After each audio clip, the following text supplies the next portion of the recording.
साथ अलग अलग मोर्चे जो हैं वो खुलते हुए इजराइल के लिए नजर आ रहे हैं, क्योंकि एक तरफ ईरान में अभी हाल ही में जो एयर स्ट्राइक है वो यहां पर की गई थी, वहीं दूसरी तरफ यमन पर भी जो हुती विद्रोही हैं उन्हें लेकर टारगेट इजराइल की तरफ से किया जा रहा है, वहां से पलटवार हो रहे हैं। लेबनान में ग्राउंड ऑपरेशन जो है वो लगातार यहां पर चल रहे हैं और सीरिया की भी शुरुआत हो चुकी है। गाजा में पहले से ही लगातार एक के बाद एक ऑपरेशन लगातार जारी है और कहा यह जा रहा है कि आईडीएफ जैसे पहली बार अब सीरिया में ग्राउंड पर उतरी है तो क्या उसके बाद एक और मोर्चा यहां पर युद्ध का जो है वो आईडीएफ के लिए खुल जाएगा, जहां से लेबनान और गाजा जैसे सिचुएशंस क्या अब सीरिया में भी यहां पर होने वाली हैं, जिसे लेकर अब कहीं ना कहीं सभी की निगाहें इसी बात पर आकर टिक गई हैं, क्योंकि अब बड़ा ऑपरेशन यहां से अंजाम दिया गया। बहरहाल आगे बढ़ रहा हूं, क्योंकि एक तरफ लगातार आईडीएफ जो है वो बड़ी कार्रवाई आसपास की जगहों पर यहां पर कर रही है, लेकिन सभी को इस बात का यह इंतजार है कि क्या ईरान पलटवार करेगा इजराइल पर, क्योंकि पूरी दुनिया इस बात का इंतजार करती हुई नजर आ रही है। और सबसे बड़ी बात यह है कि अब यूएस में जो चुनाव हो रहे हैं उसे लेकर ईरान की नजर है। सवाल यह कि आखिर यूएस में चुनाव है तो ईरान का आखिर क्या दाव है, क्यों इतना वक्त ईरान यहां पर लगा रहा है, नतीजों पर क्या निर्भर करेगा ईरान की तरफ से जो पलटवार यहां पर होगा। उससे पहले मैं बड़ी खबर आपको बताऊं युद्ध क्षेत्र से, क्योंकि ईरान पर लगातार सबकी निगाहें एक तरफ यहां पर टिकी हैं तो वहीं उत्तरी इजराइल पर लेबनान की धरती से बड़े हमले हो रहे हैं। ईरान अपने प्रॉक्सीज को लगातार उकसा रहा है। उत्तरी इजराइल से बड़ा रॉकेट अटैक यहां पर हुआ है। अलग अलग हमलों में तकरीबन 60 के करीब रॉकेट यहां पर दागे गए हैं उत्तरी इजराइल में, जिन्हें डिफेंस सिस्टम की तरफ से यहां पूरी तरह से जो निस्तेनाबूद है वो किया गया है, इंटरसेप्ट यहां पर किया गया है। आयरन डोम पूरी तरह एक्टिव है, थार्ड पूरी तरह एक्टिव है।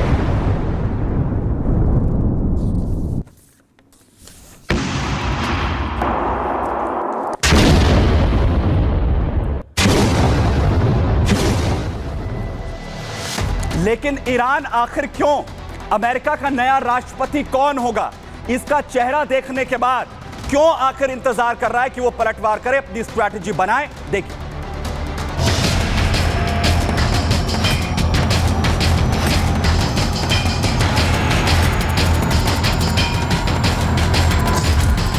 क्या अमेरिकी चुनाव परिणामों का मिडिल ईस्ट के युद्ध पर पड़ेगा असर? अमेरिका के नए राष्ट्रपति के चेहरे को देखकर ईरान बनाएगा युद्ध नीति।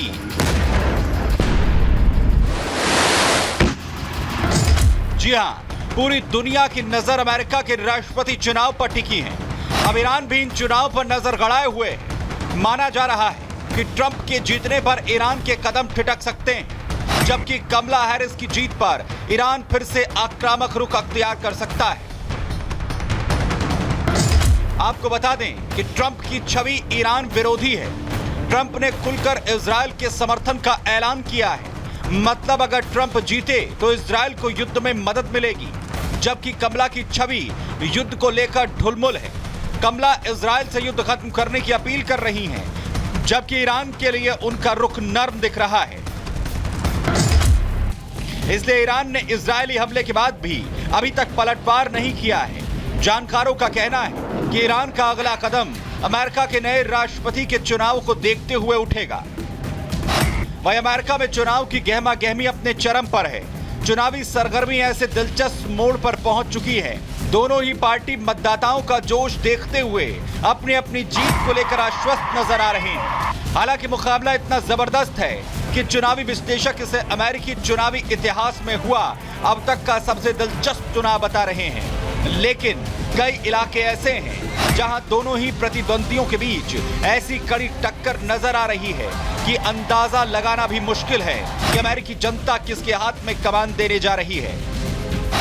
वहीं ईरान के साथ नेतन्याहू की नजर भी अमेरिकी चुनाव पर है।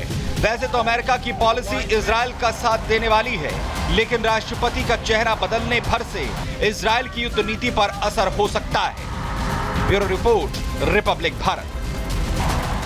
लेकिन बड़ी बात यह है कि ईरान को यह पता है कि ट्रंप बनते हैं तो अमेरिका का स्टैंड क्या होगा, कमला हैरिस बनते हैं तो क्या होगा। जरा मैं आपको समझाता हूं, देखिए जरा फटाफट ग्राफिक्स डालिए। जहां पर अगर ट्रंप बनते हैं, क्योंकि बार बार वो कह रहे हैं कि हमला कीजिए, जो है नतीजे बाद में देखे जाएंगे। इजराइल को खुला समर्थन ट्रंप की तरफ से लगातार किया जा रहा है। कमला हैरिस का स्टैंड क्या है? इजराइल को शांति की बार बार नसीहत दे रही है। ट्रंप ईरान को कड़ी चेतावनी बार बार अभी तक देते हुए नजर आए। कमला हैरिस ईरान को लेकर उनका नरम रुख अभी तक देखने को मिला है। वहीं ट्रंप ईरान पर हमले के हिमायती हैं, वो कहते हैं कि तुरंत हमला होना चाहिए। वहीं कमला हैरिस युद्ध खत्म करने का लगातार इजराइल पर दबाव बना रही हैं, शांति की वो बार बार बात कर रही हैं। वहीं ट्रंप की अगर मैं यहां पर बात करूं, वो इससे पहले यह कह चुके हैं कि किसी भी तरीके का हमला इजराइल की तरफ से अगर ईरान पर होता है तो उसके लिए अमेरिका को पूरी तरीके से साथ यहां पर खड़े रहना चाहिए।